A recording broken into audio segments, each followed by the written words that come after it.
Ozma of Oz by L. Frank Baum. Chapter 3. Letters in the Sand. Walking a little way back from the water's edge toward the grove of trees, Dorothy came to a flat stretch of white sand that seemed to have queer signs marked upon its surface, just as one would write upon sand with a stick. "What does it say?" she asked the Yellow Hen, who trotted along beside her in a rather dignified fashion. "How should I know?" returned the hen. "I cannot read." "Oh, can't you?" "Certainly not. I've never been to school, you know." "Well, I have," admitted Dorothy, "but the letters are big and far apart, and it's hard to spell out the words." But she looked at each letter carefully and finally discovered that these words were written in the sand: "Beware the Wheelers." "That's rather strange," declared the hen, when Dorothy had read aloud the words.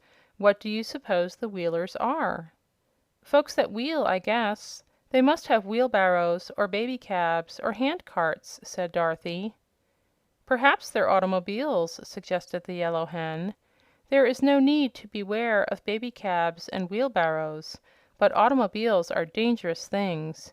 Several of my friends have been run over by them." "It can't be automobiles," replied the girl, "for this is a new wild country, without even trolley cars or telephones. The people here haven't been discovered yet, I'm sure; that is, if there are any people. So I don't believe there can be any automobiles, Billina." "Perhaps not," admitted the Yellow Hen. "Where are you going now?" "Over to those trees to see if I can find some fruit or nuts," answered Dorothy. She trampled across the sand, skirting the foot of one of the little rocky hills that stood near, and soon reached the edge of the forest. At first she was greatly disappointed because the nearer trees were all punita, or cottonwood, or eucalyptus, and bore no fruit or nuts at all. But by and by, when she was almost in despair, the little girl came upon two trees that promised to furnish her with plenty of food. One was quite full of square paper boxes, which grew in clusters on all the limbs, and upon the biggest and ripest boxes the word "Lunch" could be read in neat raised letters. This tree seemed to bear all the year around, for there were lunch box blossoms on some of the branches, and on others tiny little lunch boxes that were as yet quite green and evidently not fit to eat until they had grown bigger. The leaves of this tree were all paper napkins, and it presented a very pleasing appearance to the hungry little girl. But the tree next to the lunch box tree was even more wonderful, for it bore quantities of tin dinner pails, which were so full and heavy that the stout branches bent underneath their weight. Some were small and dark brown in color; those larger were of a dull tin color, but the really ripe ones were pails of bright tin that shone and glistened beautifully in the rays of sunshine that touched them. Dorothy was delighted, and even the Yellow Hen acknowledged that she was surprised. The little girl stood on tiptoe and picked one of the nicest and biggest lunch boxes, and then she sat down upon the ground and eagerly opened it. Inside she found, nicely wrapped in white papers, a ham sandwich, a piece of sponge cake, a pickle, a slice of new cheese, and an apple. Each thing had a separate stem, and so had to be picked off the side of the box. But Dorothy found them all to be delicious, and she ate every bit of luncheon in the box before she had finished. "A lunch isn't 'zactly breakfast," she said to Billina, who sat beside her curiously watching. "But when one is hungry one can eat even supper in the morning and not complain." "I hope your lunch box was perfectly ripe," observed the Yellow Hen, in an anxious tone. "So much sickness is caused by eating green things." "Oh, I'm sure it was ripe," declared Dorothy.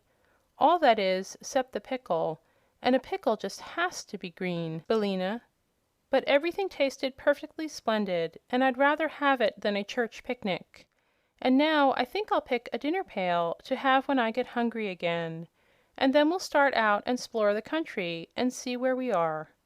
"Haven't you any idea what country this is?" inquired Billina. "None at all. But listen, I'm quite sure it's a fairy country. or such things as lunch boxes and dinner pails wouldn't be growing upon trees. Besides, Billina, being a hen, you wouldn't be able to talk in any civilized country like Kansas, where no fairies live at all."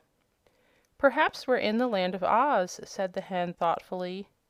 "No, that can't be," answered the little girl, "because I've been to the Land of Oz, and it's all surrounded by a horrid desert that no one can cross." "Then how did you get away from there again?" asked Billina. "I had a pair of silver shoes that carried me through the air, but I lost them," said Dorothy. "Ah, indeed," remarked the Yellow Hen, in a tone of unbelief. "Anyhow," resumed the girl, "there is no seashore near the Land of Oz, so this must surely be some other fairy country." While she was speaking, she selected a bright and pretty dinner pail that seemed to have a stout handle, and picked it from its branch. Then, accompanied by the Yellow Hen, she walked out of the shadow of the trees toward the seashore. They were part way across the sands when Billina suddenly cried, in a voice of terror, "What's that?" Dorothy turned quickly round and saw coming out of a path that led from between the trees the most peculiar person her eyes had ever beheld. It had the form of a man, except that it walked, or rather rolled, upon all fours, and its legs were the same length as its arms, giving them the appearance of the four legs of a beast. Yet it was no beast that Dorothy had discovered, for the person was clothed most gorgeously in embroidered garments of many colors, and wore a straw hat perched jauntily upon the side of its head. But it differed from human beings in this respect, that instead of hands and feet there grew at the end of its arms and legs round wheels, and by means of these wheels it rolled very swiftly over the level ground. Afterward Dorothy found that these odd wheels were of the same hard substance that our fingernails and toenails are composed of, and she also learned that creatures of this strange race were born in this queer fashion. But when our little girl first caught sight of the first individual of a race that was destined to cause her a lot of trouble, she had an idea that the brilliantly clothed personage was on roller skates, which were attached to his hands as well as to his feet. "Run!" screamed the Yellow Hen, fluttering away in great fright. "It's a Wheeler!" "A Wheeler!" exclaimed Dorothy. "What can that be? Don't you remember the warning in the sand, 'Beware the Wheelers'? Run, I tell you, run!" So Dorothy ran, and the Wheeler gave a sharp, wild cry and came after her in full chase. Looking over her shoulder as she ran, the girl now saw a great procession of Wheelers emerging from the forest, dozens and dozens of them, all clad in splendid, tight-fitting garments, and all rolling swiftly toward her and uttering their wild, strange cries. "They're sure to catch us," panted the girl, who was still carrying the heavy dinner pail she had picked. "I can't run much farther, Billina." "Climb up this hill, quick!" said the hen, and Dorothy found she was very near to the heap of loose and jagged rocks they had passed on their way to the forest. The Yellow Hen was even now fluttering among the rocks, and Dorothy followed as best she could, half climbing and half tumbling up the rough and rugged steep. She was none too soon, for the foremost Wheeler reached the hill a moment after her, but while the girl scrambled up the rocks, the creature stopped short with howls of rage and disappointment. Dorothy now heard the Yellow Hen laughing in her cackling, henny way.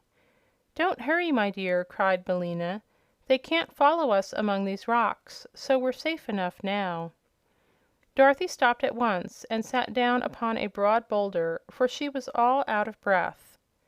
The rest of the Wheelers had now reached the foot of the hill, but it was evident that their wheels would not roll upon the rough and jagged rocks, and therefore they were helpless to follow Dorothy and the hen to where they had taken refuge.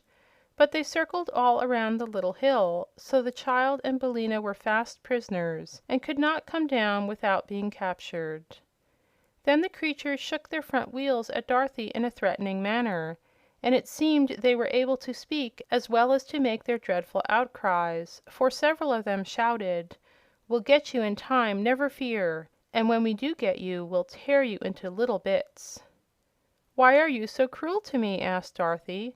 "I'm a stranger in your country and have done you no harm." "No harm!" cried one, who seemed to be their leader. "Did you not pick our lunch boxes and dinner pails?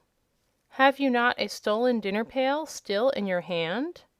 "I only picked one of each," she answered. "I was hungry, and I didn't know the trees were yours." "That is no excuse," retorted the leader, who was clothed in a most gorgeous suit. "It is the law here that whoever picks a dinner pail without our permission must die immediately." "Don't you believe him," said Billina. "I'm sure the trees do not belong to these awful creatures. They are fit for any mischief, and it's my opinion they would try to kill us just the same if you hadn't picked a dinner pail." "I think so, too," agreed Dorothy. "But what shall we do now?" "Stay where we are," advised the Yellow Hen. "We are safe from the Wheelers until we starve to death, anyhow, and before that time comes a good many things can happen." End of chapter 3.